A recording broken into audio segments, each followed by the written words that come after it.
प्रिय विद्यार्थियों, सुप्रभात। मैं ज्योति मिन्हास आप सबकी अपनी हिंदी अध्यापिका आज की हिंदी कक्षा में आपका स्वागत करती हूँ। और बच्चों, सबसे पहले तो ये बताओ कि आप सब कैसे हो? ठीक हो? Very good. तो बच्चों, कल मैंने आपको जो अग्निपथ कविता पढ़ाई थी, आप सब ने वो वीडियो देख ली है? कविता अच्छे से सुनी और आप लोगों को समझ आ गई? मुझे उम्मीद है कि आप सब ने कविता अच्छे से सुनी होगी और आपको वो कविता समझ भी आ गई होगी। हाँ, आज हम एक बार कविता को दोहराएंगे कि उस कविता का जो मूल भाव था, उस कविता में जो मुख्य भाव था वो क्या था। तो हमने कल पढ़ी थी अग्निपथ कविता। उस कविता के जो कवि हैं हरिवंश राय बच्चन जी। तो हरिवंश राय बच्चन जी ने उस कविता के माध्यम से मनुष्य को प्रेरित किया है। प्रेरित करना, मोटिवेशन देना। मनुष्य को जीवन में आने वाली मुश्किलें, मुसीबतें, संकट, कठिनाइयाँ, इन सब का डट कर मुकाबला करने के लिए प्रेरणा दी है इन्होंने अपनी कविता के माध्यम से। बच्चन जी ने मनुष्य को ये समझाया है कि मुश्किलों से डरना नहीं है, क्योंकि जीवन जो है वो संघर्ष का नाम है। हर व्यक्ति के जीवन में मुश्किलें आती हैं, किंतु अगर हम उन मुश्किलों का डटकर सामना करें तो हम उन मुश्किलों पर विजय पा सकते हैं। तो इस तरह ये कविता हमें जीवन में आने वाली कठिनाइयों का डटकर सामना करने का संदेश देती है। तो बच्चों, अब हम बात करते हैं अपने आज के विषय की। तो हमारा आज का जो विषय है अग्निपथ कविता के प्रश्न उत्तर, अर्थात अग्निपथ कविता के पिछले अभ्यास में जो प्रश्न दिए गए हैं, आज हम उन प्रश्नों के उत्तरों पर चर्चा करेंगे। तो हमारा पहला प्रश्न, कवि ने अग्निपथ किसके प्रतीक स्वरूप प्रयोग किया है?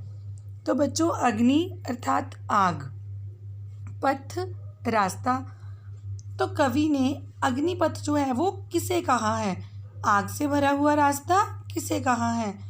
तो जब हमने कविता पढ़ी थी तब भी मैंने आपको समझाया था कि अग्निपथ कविता में कवि ने मनुष्य के जीवन में आने वाली मुश्किलें, संकट, मुसीबतें तथा कठिनाइयाँ, इन सब को अग्निपथ के प्रतीक स्वरूप प्रयोग किया है कि मनुष्य का जीवन जो है वो कठिनाइयों से भरा हुआ है।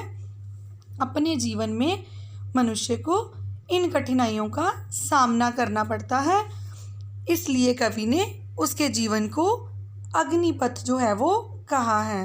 तो हमारा अगला प्रश्न, मांग मत कर शपथ लथ पथ, इन शब्दों का बार बार प्रयोग कर कवि क्या कहना चाहता है?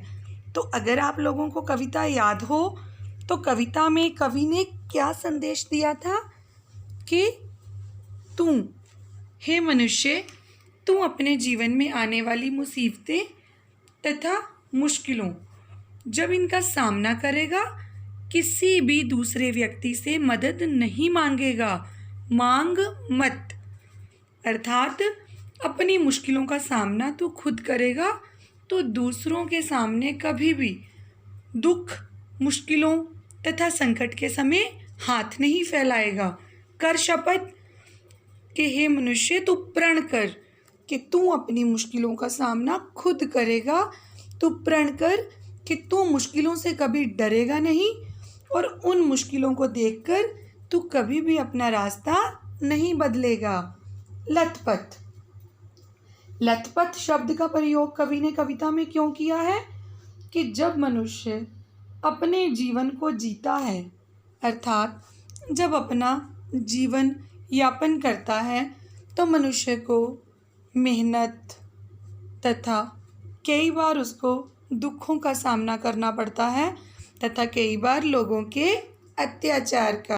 तो इस प्रकार कवि ने लथपथ शब्द का प्रयोग कर मनुष्य के जीवन में मेहनत, दुखों तथा अत्याचार जो है, शोषण जो है, उसको दर्शाया है कि जब मनुष्य मेहनत करता है तो वो पसीने से लथपथ होता है, जब वो दुखों तकलीफ़ों का सामना करता है तो आंसुओं से लथपथ होता है, और जब उसे दूसरों द्वारा तंग किया जाता है, दूसरों द्वारा उसका शोषण किया जाता है, तो तब वो रक्त से लथपथ होता है। तो हमारा अगला प्रश्न, निम्नलिखित जो पंक्ति है उसका भाव स्पष्ट करना है, उसका अर्थ समझाना है। तू ना थमेगा कभी, तू ना मुड़ेगा कभी। तो इन पंक्तियों के माध्यम से कवि ने मनुष्य को क्या संदेश दिया है कि हे मनुष्य, तेरे जीवन में जितनी मर्जी मुश्किलें आ जाएं, तू कभी भी थमेगा नहीं, अर्थात तू कभी भी रुकेगा नहीं, तथा उन मुश्किलों को देखकर तूने कभी भी मुड़ना नहीं है, अर्थात तू अपना रास्ता छोड़कर कभी भी पीछे नहीं मुड़ेगा। तो हमारा अगला प्रश्न, चल रहा मनुष्य है अश्रु स्वेद रक्त से लथपथ लथपथ। पंक्ति का आशय स्पष्ट करना है, इसका भाव स्पष्ट करना है। तो कवि ने क्या समझाया है, मनुष्य का जीवन मुश्किलों से भरा है और उस जीवन में मनुष्य को कई बार दुखों का सामना करना पड़ता है, इसलिए कवि ने अश्रु, आंसू जो हैं, उन दुखों के प्रतीक स्वरूप प्रयोग किए हैं। मनुष्य को अपना जीवन चलाने के लिए मेहनत भी करनी पड़ती है। स्वेद अर्थात पसीना, तो जब मनुष्य मेहनत करता है तो पसीना जो है उसकी मेहनत को दर्शाता है। ठीक वैसे ही जब उसे दूसरों द्वारा तंग किया जाता है, दूसरों द्वारा उस पर अत्याचार किए जाते हैं, गरीबों को जब लूटा जाता है, तो कवि ने रक्त के माध्यम से उस अत्याचार को दर्शाया है। अगला प्रश्न, एक पत्र शाहपी मांग मत, इस पंक्ति का आशय स्पष्ट कीजिए। पत्र अर्थात पत्ता। तो कवि ने मनुष्य को संबोधित करते हुए क्या कहा है कि तेरा रास्ता आग से भरा हुआ रास्ता है, मुश्किलों से भरा हुआ रास्ता है। उस रास्ते में अपने जीवन में तुझे बड़े बड़े वृक्षों का भी सामना करना पड़ेगा, अर्थात कठिनाइयों का सामना करना पड़ेगा, किंतु हे मनुष्य, तू उन वृक्षों से एक भी पत्ता जो है वो छाया के लिए नहीं मांगेगा, अर्थात अपनी मुश्किलें, अपनी मुसीबतों का तू खुद सामना करेगा तथा किसी से भी मदद जो है वो नहीं मांगेगा, किसी के सामने मदद के लिए हाथ नहीं फैलाएगा। अपनी मुश्किलें, अपनी मुसीबतों का तू डटकर सामना करता हुआ स्वयं उन मुसीबतों पर विजय पाएगा। तो अगला प्रश्न, कवि किस दृश्य को महान बता रहा है और क्यों? तो हमने जब कविता पढ़ी थी, अंतिम पैराग्राफ में हमने क्या पढ़ा था कि कवि ने मनुष्य के जीवन को, इस दुनिया को एक महान दृश्य बताया है। दृश्य मैंने आपको कल भी समझाया था, सीन, फिल्मी सीन कह सकते हो। जैसे हम फिल्में देखते हैं वैसे ही तो हमारा जीवन है। बच्चों, आप लोग फिल्में देखते हो, उन फिल्मों में कभी खुशी, कभी गम, कभी उनको जो हीरो हीरोइन हैं या फिर अन्य जो पात्र हैं, कभी उनको खुशियाँ मिलती हैं, कभी दुखों का सामना करना पड़ता है। कई बार उनके अपने उनसे बिछड़ते हैं, कई उनको नए रिश्ते जो हैं मिलते हैं। तो ठीक वैसे ही मनुष्य का जीवन है। कई बार हमें दुखों का सामना करना पड़ता है, कई बार हमें कितनी सारी खुशियाँ मिल जाती हैं, कई बार हमें अपनों से बिछड़ना पड़ता है, कुछ नए रिश्ते कई बार बन जाते हैं। तो इसलिए कवि ने मनुष्य के जीवन को एक महान दृश्य बताया है, जिस दृश्य में मनुष्य को कठिनाइयों का, मुश्किलों तथा मुसीबतों का भी सामना करना पड़ता है, तथा कवि ने मनुष्य को प्रेरित किया है कि हे मनुष्य, उन मुश्किलों तथा मुसीबतों का सामना तो खुद करेगा और किसी की मदद नहीं लेगा। तो हमारा अगला प्रश्न, इस कविता का मूल भाव क्या है? तो मूल, मुख्य भाव, फीलिंग। तो बच्चों, इस कविता का जो मुख्य भाव है वो मनुष्य को जीवन में आगे बढ़ने के लिए प्रेरणा देना है, अर्थात ये एक मोटिवेशनल कविता है जिसके माध्यम से कवि ने मनुष्य को प्रेरित किया है कि जीवन में आने वाली मुश्किलें तथा मुसीबतों से डरना नहीं है। मुश्किलें और मुसीबतें हर एक के जीवन में आती हैं। हमें उनका डटकर सामना करना है तथा उन मुश्किलों को हराकर अपने जीवन में हमने आगे बढ़ना है और जो मंजिल अपने लिए हमने सोची है हमने उस मंजिल तक पहुंचना ही पहुंचना है। अर्थात मुश्किलें तथा मुसीबतें ये तो जीवन में आती रहेंगी, इनको हराकर हमने अपने जीवन में तरक्की उन्नति पानी है। हमारा अगला प्रश्न, जीवन पथ पर चलते मनुष्य के कदम यदि रुक जाते हैं तो उसे क्या हानि उठानी पड़ती है? तो बच्चों, पहले तो हम अच्छे से अपना प्रश्न समझेंगे कि जब मनुष्य जीवन के इस रास्ते पर चलता है, चलते चलते अगर उसके कदम रुक जाएं या फिर वो अपने कदम जो है वो पीछे हटा ले तो उसे क्या क्या हानि जो है वो उठानी पड़ सकती है। तो इसका उत्तर कुछ इस तरह है। हम सब जानते हैं कि जीवन में हमारा कोई ना कोई लक्ष्य ज़रूर होता है, उद्देश्य, एम। और बच्चों, जब हम उस लक्ष्य को पूरा करने के लिए एफर्ट्स करते हैं, प्रयास करते हैं, तो हमें कठिनाइयों का सामना भी करना पड़ता है। अगर हम उन कठिनाइयों, उन मुश्किलों को देखकर पीछे हट जाएं, अपने कदम जो हैं वो पीछे ले जाएं, वापस ले जाएं, तो हमें हमारा लक्ष्य कभी प्राप्त नहीं होगा। हमने अपने लिए जो सोचा है, जो मुकाम हमने सोचा है, वो मुकाम हम कभी भी हासिल नहीं कर सकते। जीवन में अपना लक्ष्य पाने के लिए हमें कठिनाइयों का सामना करना ही पड़ेगा तथा उन कठिनाइयों पर जीत पाकर ही हम अपनी मंजिल जो है वो पा सकते हैं। इसलिए जीवन पथ पर चलते हुए हमेशा अपने कदम जो है वो आगे लेकर जाइए, ना कि पीछे। अगला प्रश्न, अग्निपथ कविता में निहित संदेश अपने शब्दों में स्पष्ट कीजिए। तो बच्चों, संदेश, मूल भाव, कविताओं में से ये प्रश्न जो है अधिकतर 5 अंकों में पूछे जाते हैं। और जब 5 अंकों में आपको कोई प्रश्न पूछा जाएगा तो आपने हमेशा उस प्रश्न के उत्तर में पहले कवि का नाम अवश्य लिखना है। और प्रश्न चाहे कुछ भी हो, 1-2 लाइनों में, 1-2 पंक्तियों में आपने कविता का जो मूल भाव है वो ऊपर ज़रूर स्पष्ट करना है। उसके बाद आप जो भी आपका प्रश्न है उसका उत्तर लिखोगे। जैसे कि अग्निपथ कविता में निहित संदेश, तो बच्चों क्या संदेश मिलता है आपको इस कविता के द्वारा? अगर मैं अपनी बात करूं, अगर मैंने ये उत्तर लिखना होता तो मैं इसमें क्या लिखती कि मुझे तो इस कविता को सुनकर तथा पढ़कर बहुत अधिक प्रेरणा मिलती है कि मैं जीवन में कभी भी मुश्किलों से डरूंगी नहीं। अगर मैं अपने जीवन का कोई लक्ष्य निर्धारित करूंगी तो फिर चाहे जितनी मर्जी मुसीबतों का सामना करना पड़ जाए, मैं उस लक्ष्य को पूरा करके रहूंगी। मुश्किलें तथा मुसीबतें, रुकावटें मुझे कभी अपने लक्ष्य तक पहुंचने से रोक नहीं पाएंगी तथा मैं अपनी मुश्किलें और अपनी रुकावटें खुद दूर करूंगी, दूसरों के सामने मदद के लिए हाथ नहीं फैलाऊंगी। तो इस तरह ये कविता मुझे जीवन में आगे बढ़ने की प्रेरणा देती है तथा कठिनाइयों और मुश्किलों पर कैसे वीरता तथा निडरता से काबू पाना है ये सिखाती है।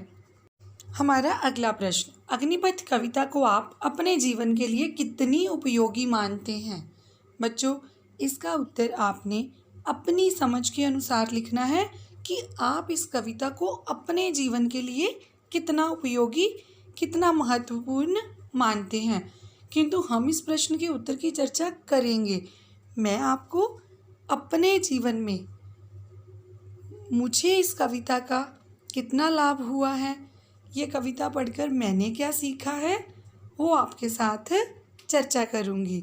तो अग्निपथ कविता जो है हम सबके जीवन के लिए बहुत अधिक उपयोगी है, क्योंकि मुश्किलें और मुसीबतें तो बच्चों सबके जीवन में आती हैं।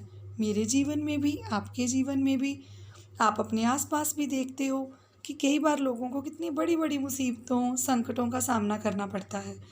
तो अग्निपथ कविता हमें ऐसे समय में एक हिम्मत देती है कि कभी भी जीवन में मुश्किलें आ जाएं तो डरना नहीं है, उन मुश्किलों से डट कर उनका सामना करना है तथा उन मुश्किलों को अपने जीवन में से दूर हटाकर हमने विजय पानी है, जीत पानी है और अपना लक्ष्य जो है वो हासिल करना है।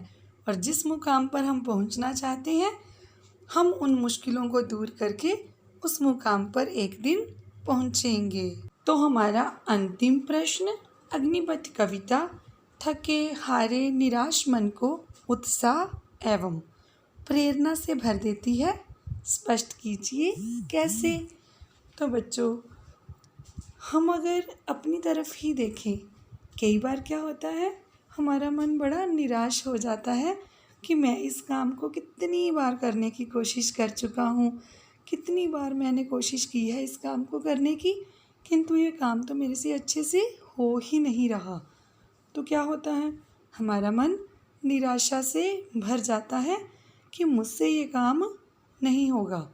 तो उस समय अगर कोई मित्र, कोई परिवार का सदस्य हमें थोड़े से प्रेरणादायक शब्द जो हैं वो बोल दे तो हमें बड़ी हिम्मत मिलती है। कोई गाना हम सुन लें अच्छा सा, उससे हमारे मन को बड़ी अधिक हिम्मत मिल जाती है। ठीक वैसे ही अग्निपथ कविता है। ये निराश मन को, जब हम ये सोच लेते हैं कि नहीं, हमसे कुछ नहीं हो सकता, हम इन मुसीबतों का सामना नहीं कर सकते, अब मैं इन मुश्किलों का सामना नहीं कर पाऊँगा, नहीं कर पाऊँगी, इन संकटों का सामना करते करते मैं तो थक गया हूँ, मैं थक गई हूँ, तब जब हम अग्निपथ कविता पढ़ते हैं तो ये हमारे मन को एक प्रेरणा देती है, हिम्मत देती है कि हे मनुष्य, तेरा जन्म मुसीबतों तथा संकटों से डरने के लिए नहीं हुआ, उनका सामना करने के लिए हुआ है। तू हर तरह के संकट पर काबू पा सकता है। अगर तू चाहे तो किसी भी मुसीबत को हराकर अपनी मंजिल तक पहुंच सकता है। किसी भी कठिनाई, किसी भी संकट में इतनी हिम्मत नहीं कि वह तेरा रास्ता रोक सके। तो अगली बार कभी भी आपको ऐसा लगे कि हाँ, आज मेरा मन बड़ा निराश है, काम कर कर के मैं थक गया हूँ, अब मेरे से अधिक काम नहीं होता, तो अग्निपथ कविता पढ़ना, मेरा विश्वास है आपको प्रेरणा, हिम्मत तथा उत्साह मिलेगा। तो बच्चों, ये थे हमारे अग्निपथ कविता के प्रश्न उत्तर। इन प्रश्नों में कुछ प्रश्न तो हमारे पाठ के पिछले अभ्यास में थे, किंतु कुछ अतिरिक्त प्रश्नों पर भी हमने आज चर्चा की है। अतिरिक्त प्रश्न, एक्स्ट्रा क्वेश्चंस।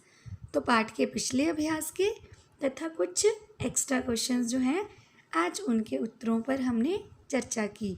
मुझे उम्मीद है कि आपको प्रश्नों के उत्तर अच्छे से समझ आ गए होंगे। बच्चों, इस वीडियो के साथ मैं आपको एक लिंक भेजूंगी।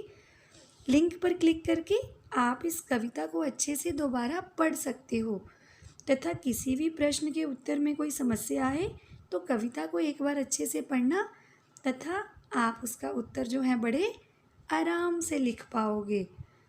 और आपने इन उत्तरों को अपनी नोटबुक्स में बड़ी सुंदर हैंडराइटिंग में करना है।